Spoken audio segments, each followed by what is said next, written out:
자, 오늘 본문 시편 14편 잘 읽으셨죠? 그리고 시편 53편을 한번 펼쳐보시면 좋겠어요. 시편 14편과 시편 53편을 한번 보세요.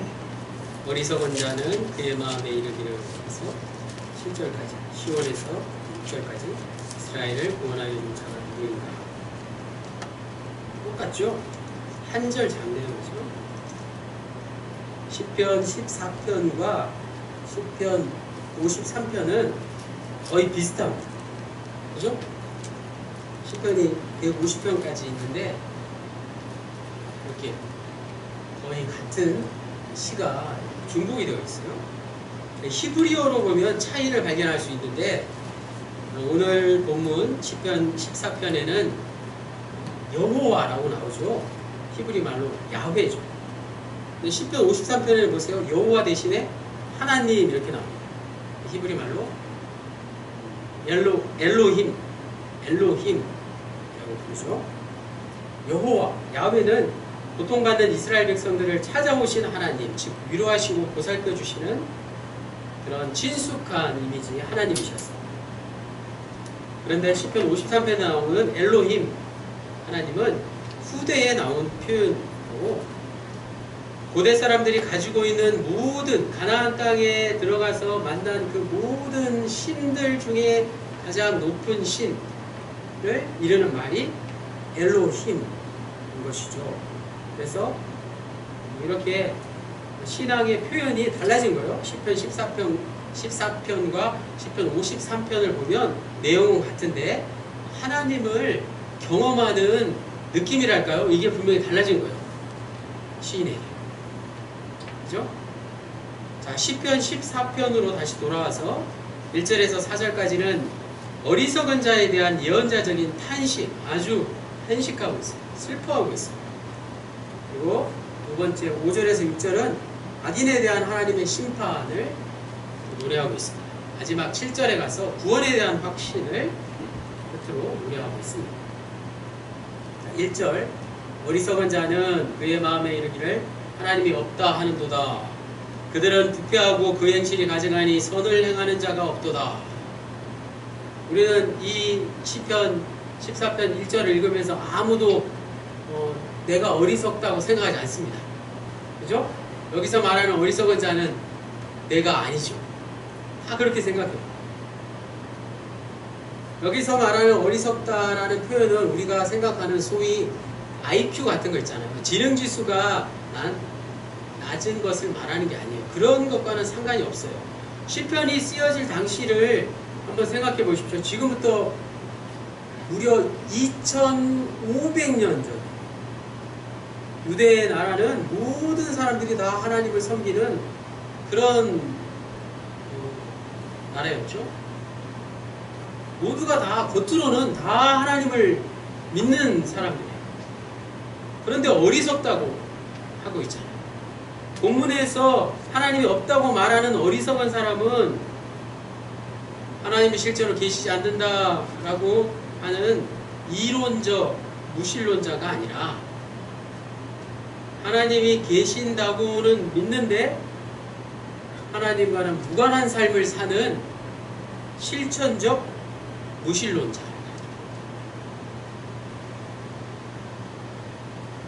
오늘 우리의 최종 목표는 실천적 유신론자가 되는 거예요. 진정한 신자가 되는 것입니다. 그래서 시편 기자는 하나님을 모르는 사람을 포함해서 하나님의 뜻에 순종하지 않는 모든 이들을 비판하고 있습니다. 그들을 가리켜서 어리석다 이렇게 노래하고 있습니다.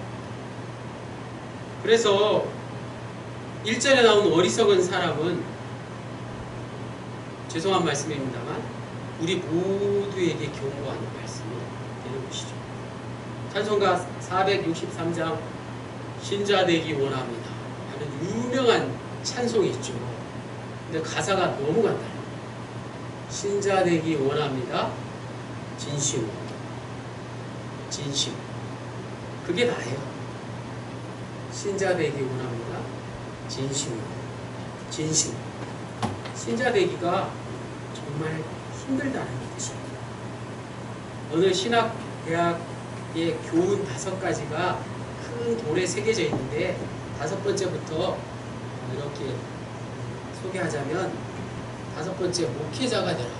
4번째 전도자가 되라. 3번째 성자가 되라. 2번째 학자가 되라. 첫 번째가 무엇일까요? 신자가 되라. 신학대학에 들어가는 사람들은 다 예수를 믿는 사람이죠. 그죠? 그들에게 이르는 가장 중요한 교훈이 뭐라고요? 신자가 되라.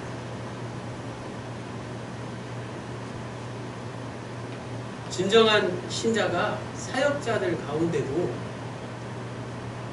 드물다고 알 수 있습니다. 하물며 어느 신학자는 이렇게 이야기했습니다. 예수님 외에는 진정 하나님을 믿은 자가 없다. 본문의 시작과 함께 나오는 이 어리석은 자는 바로 우리 라는 사실을 인정하고 깨달아야 합니다. 2절에서 3절 여호와께서 하늘에서 인생을 굽어 살피사 지각이 있어 하나님을 찾는 자가 있는가 보려 하신지요 다 치우쳐 함께 더러운 자가 되고 선을 행하는 자가 없으니 하나도 없도다.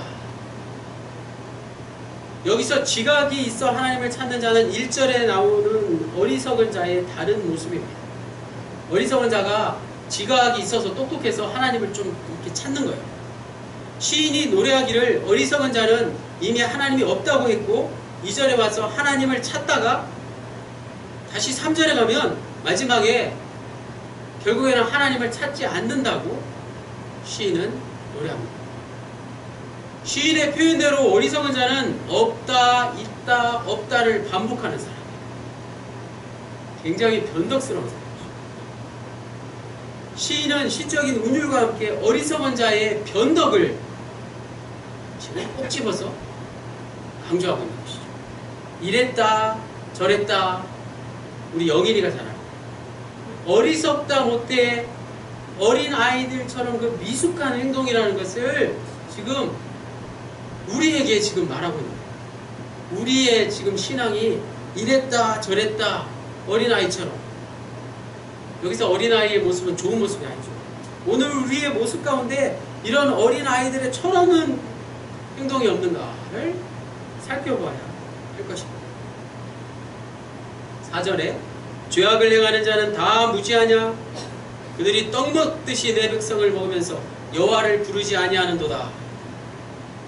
사람은 알지 못해서, 즉 몰라서 죄를 지을 때가 있습니다. 그죠? 모르고 짓는 죄 말이에요. 정확하게 하나님을 몰라서 본문의 표현대로 죄악을 행하고 떡 먹듯이 사람을 억누르는 것입니다.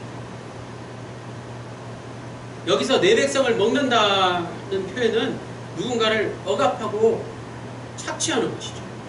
그 앞에 떡 먹듯이 라는 표현은 정겨운 표현이긴 하지만 경고의 메시지입니다. 우리가 떡 먹듯이, 즉 누워서 떡 먹기라는 속담이 있듯이 아무 생각 없이 다른 사람을 억누르는 것은 하나님 보시기에 가장 큰 죄악일 수 있다는 것입니다. 그렇다면 인간은 왜 이렇게 하나님 보시기에 가장 큰 죄악인 다른 사람을 억누르는 죄를 짓고 살까요? 호세아 4장 6절 말씀. 내 백성이 지식이 없으므로 망하는도다. 내가 지식을 버렸으니 나도 너를 버려 내 제사장이 되지 못하게 할 것이요. 내가 내 하나님의 율법을 잊었으니 나도 내 자녀들을 잊어버리리라. 라는 무서운 말씀이 있습니다. 지식이 없다. 여호와를 아는 지식이 없으면 그렇다. 그런데 그것보다 더 무서운 말씀이 호세아 4장 7절에 그들은 번성할수록 내게 범죄하니 내가 그들의 영화를 변하여 욕이 되게 하리라. 번성하면 어떻게 한다고? 죄를 짓는다.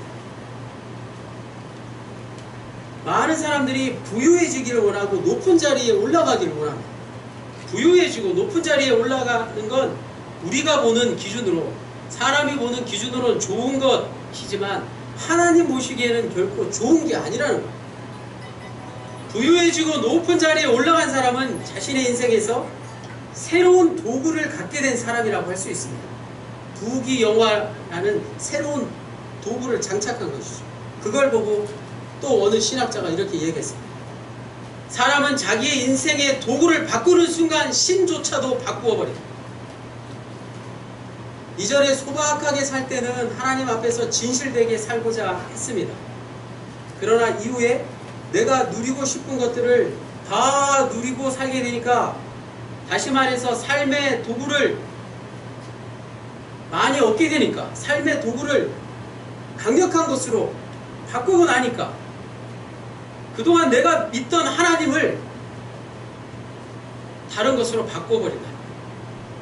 하나님마저도 다른 것으로 바꾸는 유혹을 받고 사는 게 인간의 모습이라는 거죠. 5절에서 6절에 그러나 거기서 그들은 두려워하고 두려워하였으니 하나님이 의인의 세대에 계심이로다. 너희가 가난한 자의 계획을 부끄럽게 하나 오직 여호와는 그의 피난처가 되시도다. 아멘. 5절부터 다시 반전이 되겠습니다. 하나님은 의인과 함께 하십니다. 그리고 하나님은 6절에 그의 피난처가 되십니다. 여기서 그는 가난한 자예요. 가난한 자예요. 하나님은 의인과 함께 하시고 또 누구와 함께 하신다고요? 가난한 자와 함께 하신다. 한마디로 이렇습니다. 여호와는 가난한 무리들, 가난한 공동체와 함께 하시고 그들의 피난처가 되신다는 말씀. 오늘 말씀의 가장 핵심이죠. 어느 신학자는 이렇게 얘기했어요. 율법은 어느 가난한 이에 대한 우선적 선택이다.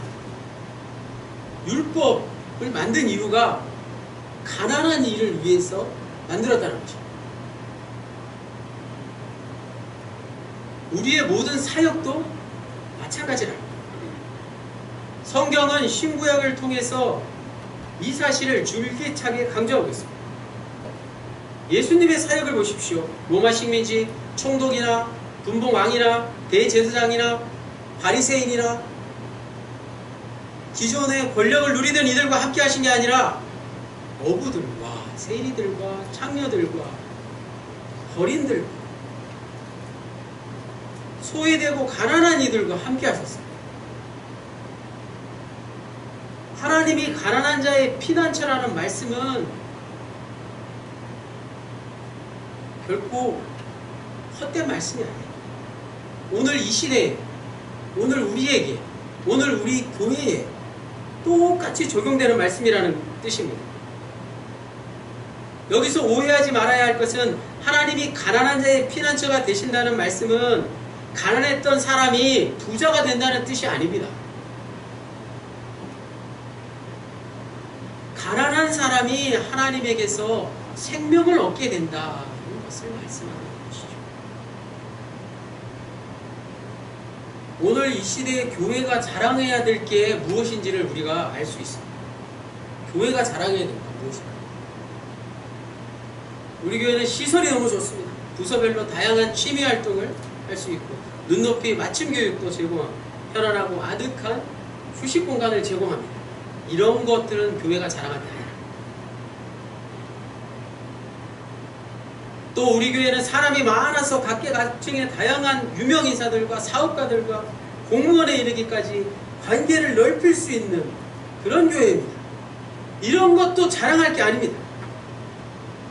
교회가 자랑할 것은 이런 게 아니라는 거예요. 우리 교회는 목사님이 공부를 많이 하시고 공부를 많이 하신 분들이 많이 계셔서 믿음이 아주 좋으셔서 새가족 정착 프로그램도 있고 새가족 양육 프로그램도 있고 기존 셀 모임, 지도자 양육, 제자 훈련까지 체계적인 프로그램, 이 프로그램이 우리 교회는 정말 자랑거리입니다. 이것도 아니에요. 교회가 자랑할 건 이런 게 아니에요. 이런 게 다 무슨 소용이 있겠습니까? 교회 안에서 행해지는 이 모든 것들이 가난한 자들을 외면하고 가난한 자들의 입지를, 자리를 좁게 하고 가난한 영성을 버리게 한다면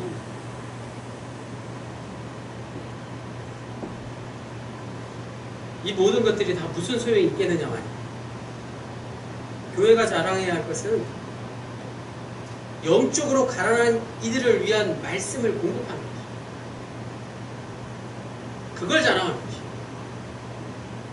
교회가 더 이상 영적으로 그리고 물질적으로 가난한 자들을 외면해서는 안 될 것입니다.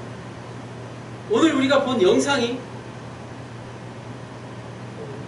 세계 선교주의에 대한 영상이었죠.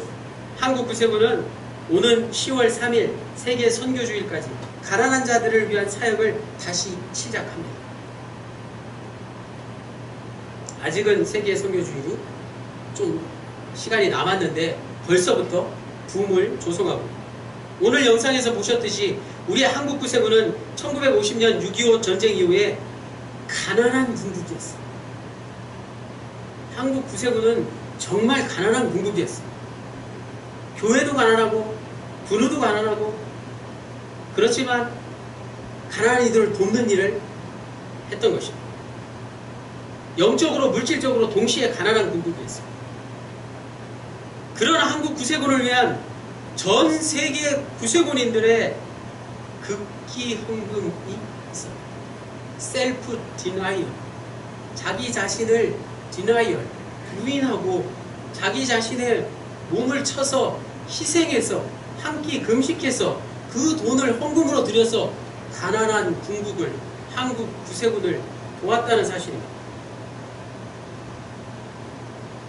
자기 자신을 쳐서 굴복시켜서 남을 돕는 극기 정치를 통해서 영적으로 물질적으로 한국 군국을 도왔습니다. 그 사람들이 돈이 많아서 도운 게 아니라는 거예요. 세월이 흘러서 경제발전과 함께 한국 구세군은 이런 극기 정신을 그만 상실해버렸어요. 이제 극기 헌금을 드리지 않습니다. 이제 다시 우리는 가난한 이들을 돕기 위해서 스스로 가난해지는 극기 정신을, 극기 훈련을 해야 된다는 것이죠. 교회는 하나님이 계신 높은 자리가 아니라 낮은 자리로 내려가야 된다는 것입니다. 사도행전 1장 8절 말씀, 오직 성령이 너희에게 임하시면 권능을 받고 예루살렘과 온 유대와 사마리아와 땅끝까지 이르러 내 증인이 되리라. 땅끝까지 이르러 내 증인이 되리라. 여기서 말하는 땅끝이 어디일까요? 저 지구 반대편 어디일까요? 우리 모두가 해외 선교사가 되어서 해외로 나가서 사역을 할 수는 없습니다. 땅끝의 의미는 우리 모두에게 주어졌습니다. 놀랍죠? 세계 선교 헌금을 통해서 가능하고, 지금 바로 여기에서 우리는 주님의 명령, 땅끝까지 주의 복음을 전하라는 그 명령을 지킬 수 있다는 말씀입니다. 땅끝이라는 것은 바로 삶의 벼랑 끝에 내몰린 사람들, 그 자리를 말하는 것입니다. 오늘 우리가 땅끝에 몰려있는, 벼랑 끝에 몰려있는 사람들에게 복음을 전하고 그들을 도울 수 있기를 원합니다. 그게 우리의 사명인 것이죠. 마지막 7절, 이스라엘의 구원이 시온에서 나오기를 원하는도다. 여호와께서 그의 백성을 포로된 곳에서 돌이키실 때에 야곱이 즐거워하고 이스라엘이 기뻐하리로다. 아멘. 로마서 3장 10절에 기록된 바 의인은 없나니 하나도 없습니다. 우리가 잘 아는 말씀이죠. 이 말씀은 너무나 유명한 말씀입니다. 의인은 없고 하나도 없어요. 역시 이 말씀 뒤에 말씀이 더 중요합니다. 로마서 3장 11절로 12절에 깨닫는 자도 없고 하나님을 찾는 자도 없고 다 치우쳐 함께 무익하게 되고 선을 행하는 자 또 없나니 하나도 없더라. 사도 바울이 이렇게 말씀하고 있습니다. 우리가 좀 봉사활동도 하고 우리가 선을 행하는 것 같지만 그렇지 않다는 거예요. 세상에는 하나님의 뜻을 깨닫는 자도 없고 하나님을 찾는 자도 없고 선을 행하는 자가 없다고 사도 바울은 강력하게 말씀하고 있습니다. 또 스스로 의인이 될 사람도 아무도 없습니다. 오늘 우리가 이 사실을 분명히 인정하고 이 말씀을 내 것으로 받아들이지 않고는 우리의 인생의 방향을 하나님께로 돌이킬 수 없다는 것입니다. 이 말씀을 인정하고 우리의 인생의 목표를, 방향을 하나님께 돌릴 수 있기를 원합니다. 구원받는 비결은 당연히 하나님께 달려 있습니다. 예수 그리스도 안에 우리는 우리의 무지를 버릴 수 있습니다. 예수 그리스도를 통해 우리는 하나님께서 옳다 여김을 받을 수 있습니다. 하나님 때문에 다 가능합니다. 우리끼리는 아무것도 할 수 없습니다. 예수님의 말씀으로 우리는 하나님의 뜻을 행할 수 있게 되었습니다. 이 사실이 얼마나 이 시편 기자가 기뻤으면 이제 시인은 삶을 통해서 시온, 즉 하나님의 임재를 드러내는 사람이 되었다고 고백하고 있습니다. 삶을 통해서 하나님의 임재를 드러내는 사람이 어떤 사람입니까? 늘 기쁘고 즐거운 사람 아니겠어요? 코로나가 와도 무더위가 와도 기쁘고 즐거운 거예요. 아, 저 사람 지금 참 경제적으로도 힘들고 또 여러 가지 심적으로 억울한 일이 있어서 힘들 건데 너무 기쁘고 즐겁네? 그런 모습 말이죠. 시인은 어리석은 자에 대한 탄식을 거쳐서 구원에 대한 기대와 희망에 부풀어 기쁨 가운데 살게 됩니다. 그러므로 가난한 자의 하나님을 통해서 어렵고 힘들 때일수록 우리는 더욱더 하나님을 드러내는 삶을 살기를 원합니다. 나는 비록 연약하지만 하나님은 언제나 강하십니다. 하나님은 하나님 안에 고유한 방식으로 악한 사람들, 즉 어리석은 사람들, 하나님이 없다 하는 사람들을 심판하시고 그들을 충격 가운데 빠지게 하십니다. 반대로 하나님은 의로운 사람들, 즉 가난한 사람들이 억눌린 사람들에게 하나님이 하나님의 방식으로 구원을 베푸십니다. 그것이 곧 하나님의 은혜예요. 이러한 하나님의 명백한 은혜가, 구원의 은혜가 오늘 우리 개인과 또 우리 공동체와 우리 사회에 풍요로워질 수 있도록 우리가 다시 이 무더위 가운데 다시 마음을 새롭게 해서 기도하고 예배하며 주님 인도하시는 방향으로 나아가기를 원합니다. 우리의 마음이 가난해져서 또 우리의 영혼이 가난해져서 가난한 자와 함께 하시는 하나님을 볼 수 있고 그 하나님을 모시고 살 수 있기 원합니다. 가난한 자의 하나님이 우리와 함께 하시기를 주님의 이름으로 간절히 축원합니다. 네. 주님, 오래전 하나님을 잘 믿고 살던 그러나 악이 득세한 시대 속에 힘들어하던 시편 기자의 기도를 오늘 우리가 함께 읽었습니다. 이것이 아주 오래전에 하나님을 향한 간절한 호소요 고백이었지만 수많은 세월이 흐른 오늘 우리에게도 마땅한 호소요 고백이 될 줄로 믿습니다. 하나님, 우리로 하여금 이러한 시편 기자의 영적인 세계를 다시 한번 허락해 주십시오. 하나님의 심판이 어떻게 우리에게 임하며 우리의 예상을 뛰어넘는지, 하나님의 구원이 어떻게 우리에게 다가오는지 헤아려 알게 하시고, 그래서 우리가 하나님 안에서 서로서로 협력하며 지혜로운 자들이 되도록 인도해 주십시오. 우리 모두는 각자 처한 형편들이 다 있습니다. 우리의 삶의 순간순간마다 생명을 창조하고 유지하고 완성하신 하나님의 통치를 늘 깨닫게 하시고 그런 일상의 삶 속에서 생명의 영과 호흡하는 우리 모두가 될 수 있게 도와주십시오. 비록 무더위와 전염병과 같은 힘든 일이 우리에게 있을지라도 그 너머에서 우리에게 다가오시는 하나님의 통치를, 하나님의 나라를 보게 하시고 세상 일에 취해서 하나님의 생명을 놓치는 자들이 되지 않도록, 어리석은 자들이 되지 않도록 도와주십시오. 오늘 우리에게 주신 말씀이 곧 우리의 삶이 되기를 원합니다. 예수 그리스도의 이름으로 기도드립니다.